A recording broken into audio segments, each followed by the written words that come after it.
What is hair transplant shock loss? Hi, I'm Dr. Nam, Assistant Director at Philadelphia Hair Restoration. So if you have any questions about shock loss or hair restoration in general, head on over to our website and you can find that link in the description below.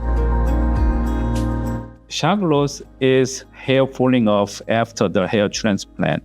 When harvested grafts are newly implanted within 1 month of period, there's possibility that hair can still fall out from the graft that we put in. It's just the hair falling out, but the follicles on the scalp and the new hair will grow from that follicles. So what are the causes of hair shock loss? One of them can be surgical trauma itself, placing the needle in recipient hair follicles. Another can be inflammation that the patient is coming in with, for example. The third cause of shock loss is really the unpredictability of the stress response. We can't really determine who is going to have a stress response. Some people will have some more than others. There is a cortisol response that we have, especially if people are anxious. So those people will be more prone to shock loss, and again, unpredictability. One of the ways we try to manage that, if we can predict an anxiety, or let's call it personality, and we predict that to happen, the patient we'll sedate the patient with medication beforehand to try and prevent that. Although remember, the shock loss is very important. Remember, it's temporary. So again, we talk about shock loss, there could be two areas where the patient could experience, again, a temporary loss of hair. That could be the donor site itself, where the hair is harvested from, or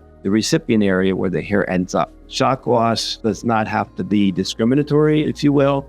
It can occur at either site. And the causes of shock loss in those two areas are the ones we mentioned before. There could be an inflammatory response within the scalp even before the procedure. There can be a stress response of an anxious patient, for example. And then the surgical trauma itself of placing the small needles in the scalp, causing trauma to the area. How long does hair shock loss last? Usually happens within first month from the procedure. During the first month, the shaft will fall out, but the new hair will sooner or later follow through from the follicles in the scalp. So if you want to minimize the risk of shock loss that is temporary, here are the things you need to do. We'd like you to follow the post-operative instructions, which include not picking at scabs, for example, not going to the gym and doing stressful exercises for 2 weeks, avoiding chlorinated pools, actually no swimming for 2 weeks. And that's as much as you can do really as a patient to minimize